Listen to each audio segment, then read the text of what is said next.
دیکھا یہ جاتا ہے کہ کثرت سے لوگ کیا روزہ رکھیں گے، شعبان میں ایک روزہ نہیں رکھتا ہے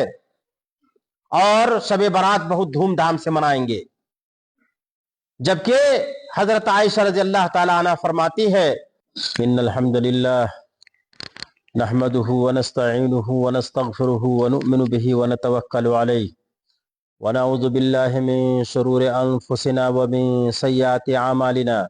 ومن يهده الله فلا مضل له ومن يضلل فلا هادي له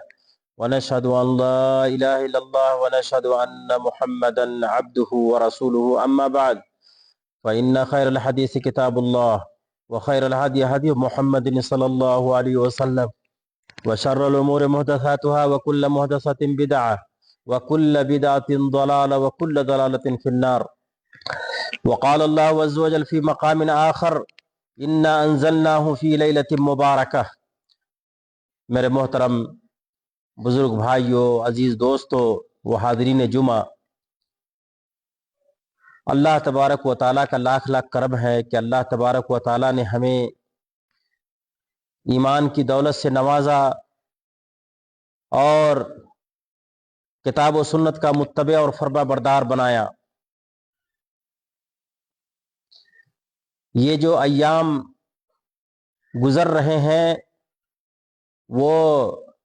شہر شعبان کے ایام گزر رہے ہیں اور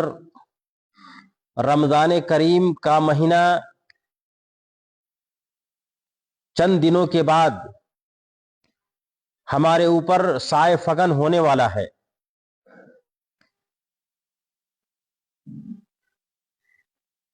اس مہینے کے تعلق سے بھی نبی کریم صلی اللہ علیہ وسلم کی سنتیں ہیں، ان سنتوں کا اہتمام کرنا اور اس مہینے اور اس شہر کے تعلق سے نبی کریم صلی اللہ علیہ وسلم کا کیا عمل تھا، ان چیزوں کا خیال کرنا ہمارے لیے ضروری ہے۔ یہ شعبان کا مہینہ ہے، شعبان کے مہینے میں نبی کریم صلی اللہ علیہ وسلم کثرت سے روزہ رکھا کرتے تھے، اور اہل علم نے کہا ہے کہ یہ روزے ایسے ہیں جیسے فرض نماز کے لیے سنن رواتب، سنت مؤکدہ جس طرح ہے اسی طرح یہ روزے ہیں۔ اور اس مہینے میں کثرت سے روزے رکھنے کی ایک حکمت یہ بھی ہے تاکہ ہمارے اندر روزے رکھنے کی ممارست پیدا ہو، ایک تجربہ ہو۔ اسی طرح اس شہر کو شہر القرہ کہا جاتا ہے یا شہر القراء، یعنی سلف صالحین اس مہینے کے اندر کثرت سے قرآن مجید کی تلاوت کیا کرتے تھے تاکہ اس چیز کا بھی تجربہ ہو، تاکہ رمضان کریم جس کو شہر قرآن کہا گیا ہے، شہر رمضان الذی انزل فیہ القرآن ھدی للناس وبینات من الھدی والفرقان، یہ قرآن کا مہینہ جو کہا گیا ہے رمضان کریم کا، اس قرآن کریم کے مہینہ کی تیاری کے لیے کثرت سے قرآن کی تلاوت کرنا اس مہینے کے اندر بھی یہ ہمارے سلف صالحین کا طریقہ ہے۔ میرے بھائیوں، میرے عزیز، میرے دوستو، اس سلسلے میں نبی کریم صلی اللہ علیہ وسلم کی حدیث ہے، حضرت عائشہ رضی اللہ تعالی عنہ سے مروی ہے، وہ فرماتی ہیں عن عائشہ رضی اللہ تعالی عنہ انہا قالت ان رسول اللہ صلی اللہ علیہ وسلم، انہوں نے فرمایا کہ ما رأیت رسول اللہ صلی اللہ علیہ وسلم استکمل صیام شہر قط الا رمضان وما رأیتہ فی شہر اکثر منہ صیاما فی شعبان، متفق علیہ۔ بخاری اور مسلم کی حدیث ہے، حضرت عائشہ رضی اللہ تعالی عنہ سے مروی ہے، وہ فرماتی ہے کہتی ہے کہ میں نے رسول اللہ صلی اللہ علیہ وسلم کو رمضان کے علاوہ مکمل کسی بھی مہینے میں روزہ رکھتے ہوئے میں نے نہیں دیکھا. یعنی مکمل مہینے کا روزہ صرف رمضان کریم کے اندر اللہ کے رسول صلی اللہ علیہ وسلم رکھا کرتے تھے. اور کہا کہ ما رأیتہ فی شہر اکثر منہ صیاما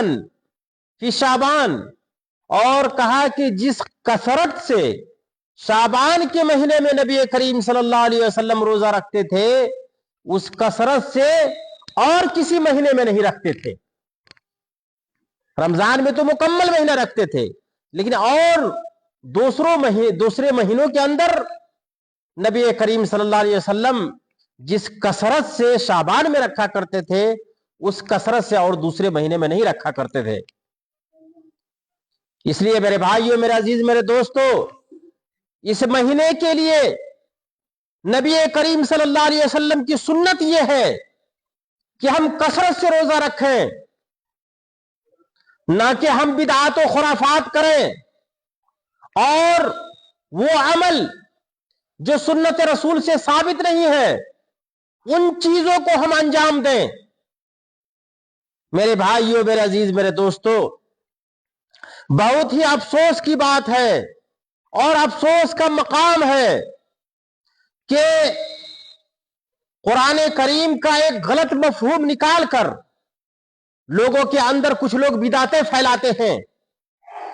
نبی اللہ تبارک و تعالیٰ نے قرآن مجید میں فرمایا کہ انا انزلناہ فی لیلۃ مبارکہ، کہ ہم نے قرآن کریم کو مبارک رات میں اتارا.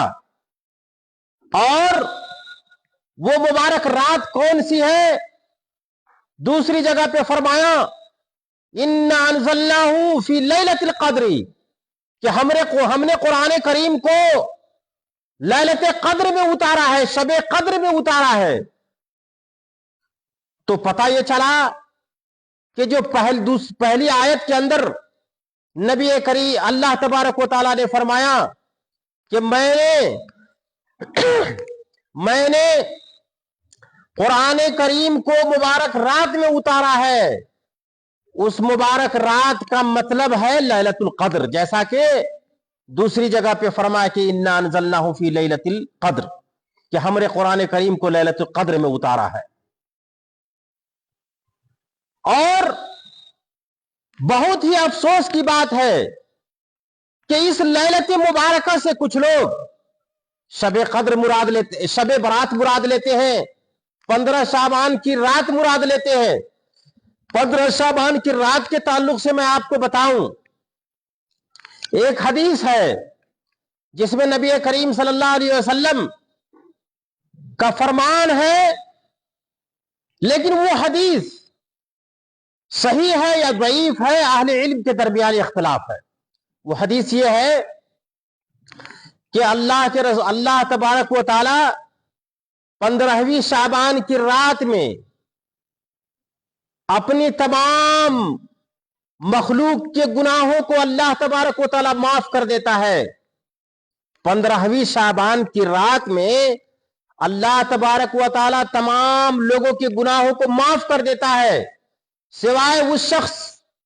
کے گناہ کو جو شرک کرتا ہے، الا لمشرک او مشاہن، سوائے مشرک اور دشمنی کرنے والے کے گناہ کو معاف نہیں کرتا ہے. اس